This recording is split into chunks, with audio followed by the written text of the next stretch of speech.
সব সাংবাদিক সাহসী হয় না, সব সাংবাদিক মৃত্যু ভয়হীন চেতনা নিয়ে সাংবাদিকতা করে না। এই অনন্য বৈশিষ্ট্যের অধিকারী ছিলেন রুহুল আমিন গাজী।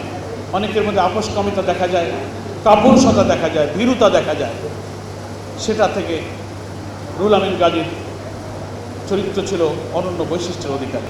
মৃত্যু নিয়ে আমাদের কোনো কথা নেই, কারণ মৃত্যু তো আল্লাহ তাআলা নির্ধারিত, আমরা এটার উপর ঈমান রাখি। কিন্তু কষ্ট হচ্ছে যে তিনি নির্যাতিত হয়ে মৃত্যুবরণ করেছেন, কারাগারে 18 মাস, দীর্ঘদিন তাকে ডিভিশন দেওয়া হয়নি। হাইকোর্টে, নিম্ন আদালতে বারবার ধর্ণা দিয়েছি আমরা, কিন্তু তার ডিভিশন দেওয়া হয়নি। একেবারেই শেষের দিকে এসে খুব চ্যালেঞ্জ করে অ্যাপিল ডিভিশন থেকে তার ডিভিশনের আদেশটা নিতে হয়েছে।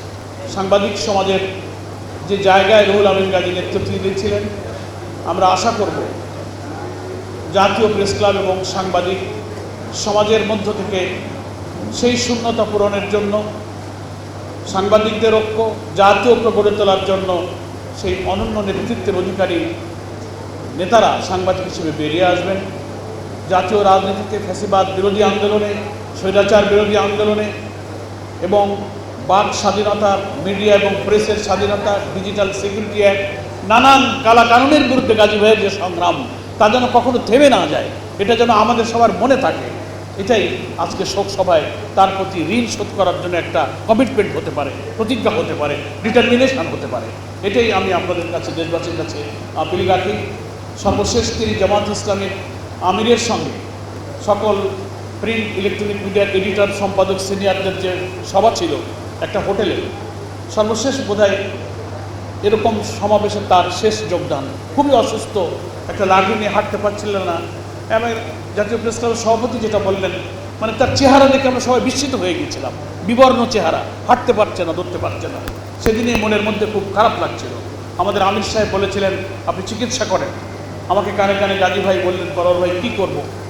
আমি আমাদের আমির জামাতকে বললাম, বলে তার চিকিৎসার জন্য যা করা প্রয়োজন, বিদেশে যেতে হলেও তিনি যাবেন, আমরা তার পাশে আছি।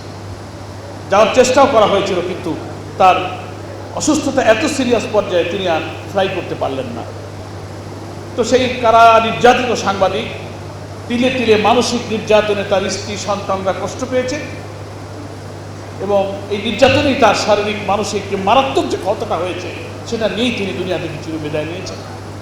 তার একমাত্র পুত্র সন্তান এখানে আছে, আমরা তার জন্য দোয়া করি। ভাবি এবং তার পরিবারের স্বজনদের জন্য আমাদের সহানুভূতি, শোক, সমবেদনা, দোয়া থাকবে। আমরা গাজী ভাইয়ের পাশে সবসময় ইনশাআল্লাহ থাকব।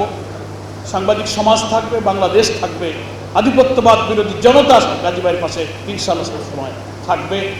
আমরা মহান আল্লাহ তাআলার কাছে প্রার্থনা করব, হায় রব, তোমার এই গোলাম, তোমার এই বান্দা, মানবীয় কোনো ভুল ত্রুটির ঊর্ধ্বে আমরা কেউই নই। তার জীবনের ভুল ত্রুটি তুমি ক্ষমা করে দিয়ে তুমি তাকে জান্নাতুল ফেরদৌস নসিব করো। তার কবরকে তুমি জান্নাতের আলোয় আলোকিত করে দাও। তার হাসর, মিজান, ফুলসরাতের প্রতিটি কঠিন পর্যায়ে আল্লাহ তাআলা তুমি তার প্রতি রহম করে তুমি তাকে জান্নাতের উচ্চ মর্যাদার স্থান দান করো। তার পরিবার পরিজনকে ধৈর্য, সহনশীলতার মধ্য দিয়ে ইজ্জতের সাথে দুনিয়ারই বাকি জীবন কাটাবার তৌফিক দান করো। সাংবাদিক সমাজকে আমি ধন্যবাদ জানাই। সাংবাদিকদের ঐক্য, জাতীয় ঐক্য প্রয়োজন। আজকে নানান দুর্ভাগ্যজনক কারণে আজকে জাতি বিভক্ত, সাংবাদিক সমাজ বিভক্ত, পেশাজীবীরা বিভক্ত, চিকিৎসকরা বিভক্ত, শিক্ষকরা বিভক্ত। আজকে বিদেশি শক্তির কূটচক্রে আজকে জাতীয় ঐক্য গড়া থেকে ব্যর্থ হয়ে আমরা জাতিকে সর্বনাশার একটা অপরিণামদর্শী মিছিলের দিকে নিয়ে যাচ্ছি। এ ব্যাপারে জাতির বিবেক বলে এই সাংবাদিক সমাজকেই কলম যোদ্ধা হিসেবে সামনে এগিয়ে আসতে হবে। কি করে আমরা বড় বড় গুরুত্বপূর্ণ ইস্যুতে দল ভিন্ন থাকুক, কিন্তু ন্যাশনাল, জাতীয় অখণ্ডতা, মূল্যবোধ, সার্বভৌমত্ব, জাতীয় সত্তা রক্ষার প্রশ্নে আমরা যেন জাতীয় ঐক্যে থাকতে পারি। কি জন্য জাতীয় ঐক্য বিঘ্নিত হয়, কাদের এ ব্যাপারে বড় দায়িত্ব পালন করা উচিত, সেসব বিষয়গুলো আশা করি জাতির বিবেকটা তুলে ধরবেন, ভূমিকা রাখবেন। এটাই হবে রুহুল আমিন গাজীর প্রতি দায় শোধ। আসুন আমরা তার ঋণ শোধ করার জন্য জাতির কাছে আমরা নিজেদেরকে নিবেদন করি। আমাদের ডেভোশন, আমাদের কমিটমেন্ট, আমাদের ডেডিকেশন যেন গাজীর এই অবদানকে জাতির সামনে আরও আলোকিত করে, এই আশাবাদ ব্যক্ত করে সকলকে ধন্যবাদ জানিয়ে বাংলাদেশ জামাত ইসলামের পক্ষ থেকে আপনাদেরকে আবারও শুভেচ্ছা জানিয়ে আমি আমার বক্তব্য শেষ করছি। খোদা হাফেজ। বাংলাদেশ জিন্দাবাদ।